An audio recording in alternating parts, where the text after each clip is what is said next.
രണ്ട് സംഭവങ്ങൾ ഈ അടുത്ത കാലത്തായി നടന്നു. ഒന്ന്, കേരളത്തിൽ തദ്ദേശ സ്വയംഭരണ സ്ഥാപനങ്ങളിലേക്കുള്ള തെരഞ്ഞെടുപ്പ് നടന്നു. മറ്റൊന്ന്, നൈജീരിയയിൽ ഭീകര സംഘടനയായ ഇസ്ലാമിക ഭീകര സംഘടനയായ IS കേന്ദ്രങ്ങളിലേക്ക് അമേരിക്ക എയർ സ്ട്രൈക്ക് ബോംബാക്രമണം നടത്തി. ലോകത്ത് പല സംഭവങ്ങളും നടക്കുന്നുണ്ട്. അതിൽ രണ്ട് സംഭവങ്ങൾ മാത്രമാണ് ഇത്. ഇവ തമ്മിൽ എന്തെങ്കിലും ബന്ധമുണ്ടോ എന്ന് ചോദിച്ചാൽ വേണമെങ്കിൽ നമുക്ക് ബന്ധമുണ്ട് എന്ന് പറയാനും കഴിയും. കാരണം എന്തുകൊണ്ടാണ് ബോക്കോ ഹറാം, അതുപോലെ തന്നെ IS തുടങ്ങിയ തീവ്രവാദ സംഘടനകൾ നൈജീരിയയിൽ ഉൾപ്പെടെ ക്രിസ്ത്യാനികൾക്ക് നേരെ പീഡനം നടത്തുന്നുണ്ട്? അവർ നിരവധി പള്ളികൾ ആക്രമിക്കുന്നു, ക്രിസ്ത്യാനികളെ തട്ടിക്കൊണ്ടുപോകുന്നു, കൊല ചെയ്യുന്നു. ഇത് നൈജീരിയയിൽ മാത്രമല്ല, പല ആഫ്രിക്കൻ രാജ്യങ്ങളും നടക്കുന്നുണ്ട്.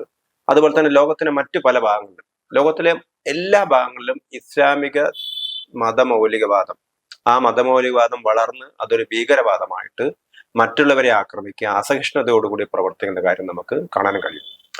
ഇസ്ലാമിക ഭീകരതയുടെ ഏറ്റവും വലിയ ആൾരൂപമായിട്ടാണ് നമുക്കിപ്പോൾ ബംഗ്ലാദേശ് കാണാൻ പറ്റുന്നത്. ബംഗ്ലാദേശ് നമ്മുടെ ഈയിടെ കണ്ടു. ഒരു ഫാക്ടറി തൊഴിലാളിയെ അദ്ദേഹത്തിന്റെ ഓഫീസിൽ നിന്ന്, ഫാക്ടറിയിൽ നിന്ന് പിടിച്ചു കൊണ്ടുപോകുന്നു, മർദ്ദിക്കുന്നു ജനക്കൂട്ടം. അദ്ദേഹത്തെ നഗ്നനാക്കുന്നു, കെട്ടിത്തൂക്കുന്നു, അടിച്ചു കൊല്ലുന്നു. കൊന്നുവെന്ന് ഉറപ്പുവരുത്താൻ തീയിട്ട് അദ്ദേഹത്തെ ചുട്ടുകൊല്ലുകയാണ് ചെയ്യുന്നത്. ഏറ്റവും ക്രൂരമായ ഒരു കൊലപാതകം. ഇതിനൊന്നും ഒരു ആൾക്കൂട്ട കൊലപാതകം എന്ന് പറയുന്നതിനേക്കാൾ ഭീകരമായ ഒരു സംഭവമാണ് ബംഗ്ലാദേശ് നടക്കുന്നത്. അത് ഒറ്റപ്പെട്ട സംഭവങ്ങളല്ല. ഹിന്ദു ന്യൂനപക്ഷങ്ങൾക്ക് നേരെ വ്യാപകമായ ആക്രമണം നടക്കുന്നു, മറ്റ് ന്യൂനപക്ഷങ്ങൾക്ക് നേരെയും ആക്രമണം നടക്കുന്നുണ്ട്. അപ്പൊ ലോകത്തെല്ലാ സ്ഥലത്തും ഇങ്ങനെയുള്ള ഒരു ഇസ്ലാമിക ഭീകരവാദത്തിന്റെ ആ ഒരു രൂക്ഷത നമ്മൾ അനുഭവിക്കുകയാണ്. മറുഭാഗത്ത് ഇതുമായിട്ട് യാതൊരു ബന്ധമില്ലാത്തൊരു സംഭവമാണെങ്കിൽ പോലും കേരളത്തിൽ തദ്ദേശ സ്വയംഭരണ സ്ഥാപനങ്ങളിലേക്കുള്ള തെരഞ്ഞെടുപ്പ് നടക്കുന്നു. ഇവിടെ തെരഞ്ഞെടുപ്പിൽ പ്രധാനമായിട്ടും ഏറ്റുമുട്ടിയത് UDFും LDFും, മൂന്നാം കക്ഷിയായിട്ട് BJPയുമാണ്. അപ്പൊ ക്രിസ്ത്യാനികളെ BJPയുടെ കൂടെ കൊണ്ടുവരാൻ കാര്യമായ ശ്രമം BJP നടത്തുന്നു. ദേശീയ തലത്തിൽ പ്രധാനമന്ത്രി നരേന്ദ്രമോദി ക്രിസ്മസ് പരിപാടിയിൽ പങ്കെടുക്കുന്നു. ഡൽഹിയിലെ ചർച്ച് ഓഫ് നോർത്ത് ഇന്ത്യയുടെ പരിപാടിയിൽ പങ്കെടുക്കുന്നു. അങ്ങനെയുള്ള ക്രിസ്ത്യൻ ഔട്ട്റീച്ച് പ്രോഗ്രാംസ് ഒക്കെ BJP നടത്തുന്നു. ഗോവയുൾപ്പെടെയുള്ള വടക്ക് കിഴക്കൻ സംസ്ഥാനങ്ങളൊക്കെ BJP ക്രിസ്ത്യാനികളുടെ നല്ല സ്വാധീനമുണ്ട്. കേരളത്തിൽ പക്ഷേ കഴിഞ്ഞ തദ്ദേശ സ്വയംഭരണ തെരഞ്ഞെടുപ്പിൽ ക്രിസ്ത്യാനികൾ UDFനെ അധികാരത്തിലെത്തിക്കാനാണ് ശ്രമിച്ചത് എന്ന് നമുക്ക് വോട്ടിംഗ് പാറ്റേൺ നോക്കിയാൽ കാണാൻ പറ്റും. കോട്ടയം ജില്ലയിലെ പൂഞ്ഞാറിലൊഴികെ അവിടെ കുറെ ക്രിസ്ത്യാനികൾ BJPക്ക് വോട്ട് ചെയ്തിട്ടുണ്ട്. ബാക്കി ഏതാണ്ട് എല്ലാ സ്ഥലത്തും ക്രിസ്ത്യാനികൾ UDFന്റെ കൂടെയാണ് നിന്നിരിക്കുന്നത്. പക്ഷെ മുമ്പും ക്രിസ്ത്യാനികൾ UDFന്റെ കൂടെയായിരുന്നു. പക്ഷെ UDFിൽ നിന്ന് അവർ അകന്ന് കഴിയുകയായിരുന്നു വേണമെങ്കിൽ പറയാം. കാരണം അന്നത്തെ UDFും ഇന്നത്തെ UDFും തമ്മിൽ വളരെ വ്യത്യാസമുണ്ട്.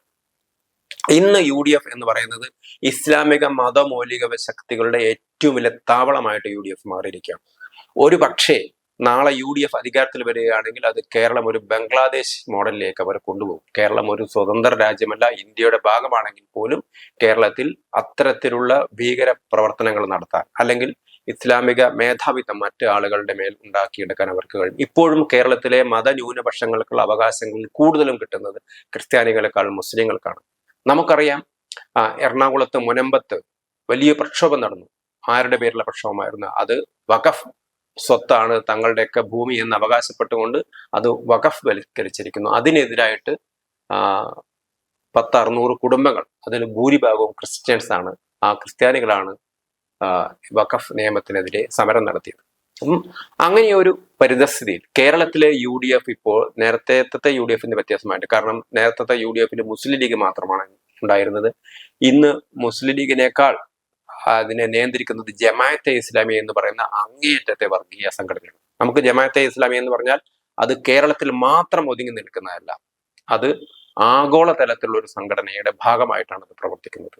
അത് ജമ്മു കാശ്മീരിലുണ്ട്. പക്ഷെ അവർ ജമ്മു കാശ്മീരിൽ അത് ജമാഅത്തെ ഇസ്ലാമി അല്ല, അത് ഞങ്ങൾ ജമാഅത്തെ ഇസ്ലാമി ഹിന്ദാണ്, അത് വേറെയാണ് എന്നൊക്കെ അവർ പറയുന്നുണ്ടാവും. പാകിസ്ഥാനിൽ ജമാഅത്തെ ഇസ്ലാമി ഉണ്ട്, പശ്ചിമ ബംഗാളിൽ ജമാഅത്തെ ഇസ്ലാമി ഉണ്ട്.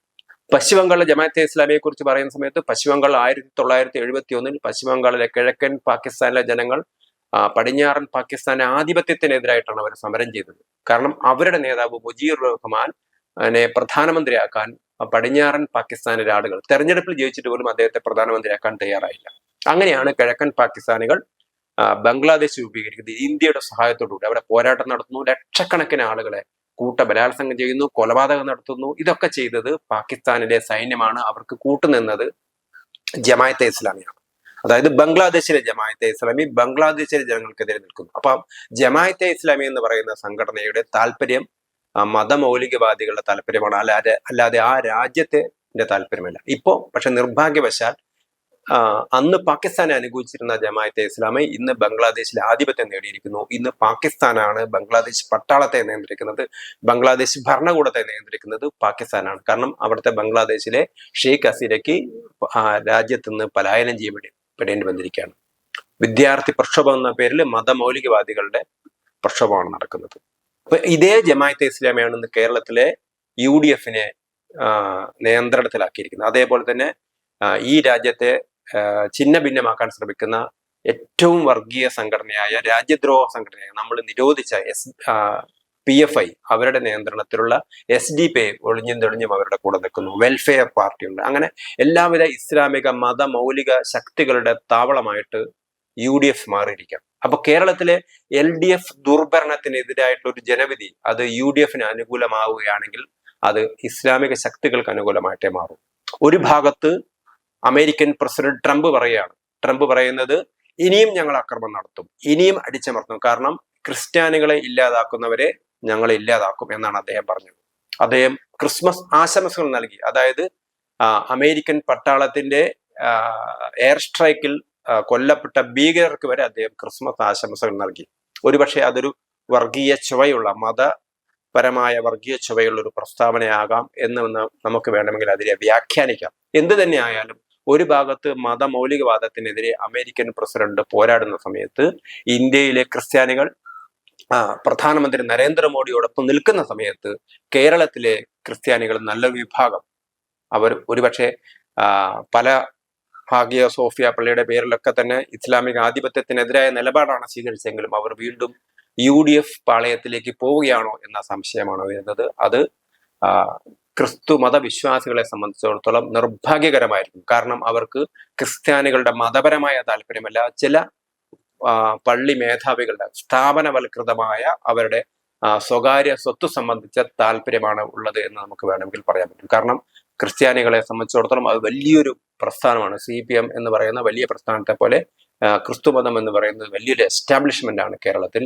അതിന്റെ ആയിരക്കണക്കിന് കോടിക്കണക്കിന് രൂപയുടെ സ്വത്തുകളുണ്ട്, വിദേശ പണമുണ്ട്. അതൊക്കെ സംരക്ഷിക്കാൻ തങ്ങൾക്ക് ഭരണാധികാരം ആവശ്യമാണ്. അപ്പം നാളെ UDF വരികയാണെങ്കിൽ ഞങ്ങൾക്ക് UDF ഒരു സംരക്ഷണം അവർക്ക് കിട്ടും എന്നുള്ളൊരു പ്രതീക്ഷ കൊണ്ടാണോ എന്നറിയില്ല കേരളത്തിൽ ക്രിസ്തു മതരുടെ നേതൃത്വം പലപ്പോഴും UDF അനുകൂലിക്കുകയാണ് ചെയ്യുന്നത്. ഇത് ക്രിസ്ത്യാനികളെ സംബന്ധിച്ചിടത്തോളം ആത്മഹത്യാപരമായിരിക്കും. പക്ഷെ ഈ പ്രവണതയ്ക്ക് ഒരു ആക്കം കൂട്ടാനാണ് ഒരുപക്ഷെ പിണറായി വിജയൻ ശ്രമിക്കുന്നത് എന്ന് പറഞ്ഞാൽ നമുക്ക് ചിരി വരും. കാരണം അദ്ദേഹം ചെയ്യുന്നത് ശബരിമലയിൽ സ്വർണ്ണക്കൊള്ള നടത്തിയത് CPM ആണ്.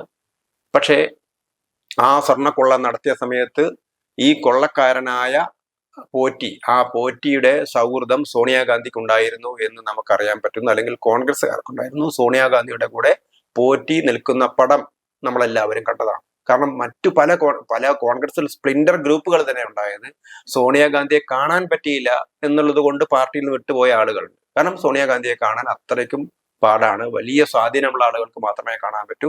അങ്ങനെയുള്ള പോറ്റിക്ക് എങ്ങനെ കാണാൻ പറ്റി എന്ന ചോദ്യം ഉയരുന്നുണ്ട്. ഇവിടെ പലരും പാർട്ടി വിട്ടു പോയത് തന്നെ പാർട്ടിയെ തെറ്റിപ്പോയത് കൊണ്ട് സോണിയാഗാന്ധിയെ കാണാൻ പറ്റിയില്ല എന്നുള്ളത് കൊണ്ട് മാത്രം പാർട്ടി വിട്ടു, അല്ലെങ്കിൽ അത് കാരണം പറഞ്ഞുകൊണ്ട് പാർട്ടി വിട്ട് പലരും ഉണ്ട്. ഒരുപക്ഷെ ഒരു ഘട്ടത്തിൽ കരുണാകരന് പോലും സോണിയാഗാന്ധിയെ കാണാൻ അനുവാദം കിട്ടിയിരുന്നില്ല, പക്ഷെ പോറ്റിക്ക് അനുവാദം കിട്ടുന്നു. അപ്പൊ ഇങ്ങനെ ഒരു സന്നിഗ്ധ ഘട്ടത്തിൽ തിരിച്ച് കോൺഗ്രസ്സുകാർ എന്താ ചെയ്തത്? അതിപ്പോൾ അവർ AI പടമാണ്, ആർട്ടിഫിഷ്യൽ ഇന്റലിജൻസ് പ്രകാരമുള്ള പടമാണ് എന്നൊക്കെ പറയുന്നുണ്ട്. എന്തിനായാലും പിണറായി വിജയനും പോറ്റിയുടെ കൂടെ നിൽക്കുന്ന ഒരു പടം, ആ പടം പ്രചരിപ്പിച്ചതിന്റെ പേരിൽ ഒരു കോൺഗ്രസ് നേതാവിനെ വീട്ടിൽ പോയി അറസ്റ്റ് ചെയ്യുകയാണ് ചെയ്യുന്നത്. അപ്പൊ ഇങ്ങേയറ്റ ഈ ഒരു ഭാഗത്ത് CPM അനുകൂലമായ ഒരു കാലാവസ്ഥ ഇരിക്കുന്ന സമയത്ത് അത് ഇല്ലാതാക്കാനാണ് പിണറായി വിജയന്റെ പോലീസ് ശ്രമിക്കുന്നത്. അപ്പൊ പിണറായി വിജയന്റെ പോലീസ് UDF അനുകൂലമായി പ്രവർത്തിക്കുകയാണോ എന്ന് വരെ നമുക്ക് തോന്നിപ്പോകുന്ന രീതിയാണുള്ളത്. എന്ത് തന്നെയായാലും കേരളത്തിലെ ക്രിസ്ത്യാനികൾ ആത്മഹത്യാപരമായ നിലപാടിലേക്കാണ് അവർ പോകുന്നത്. നിങ്ങളെല്ലാവരും BJP വോട്ട് ചെയ്യണമെന്ന് ആരും പറയുന്നില്ല, പക്ഷേ കേരളത്തിലെ ക്രിസ്ത്യാനികൾ UDF സപ്പോർട്ട് ചെയ്യുകയാണെങ്കിൽ അത് ആഗോളതലത്തിൽ ക്രിസ്ത്യാനിറ്റി നേരിടുന്ന ആ പ്രതിസന്ധി അതിജീവിക്കാനുള്ള നിങ്ങളുടെ ശ്രമങ്ങൾക്ക് തിരിച്ചടിയാവും.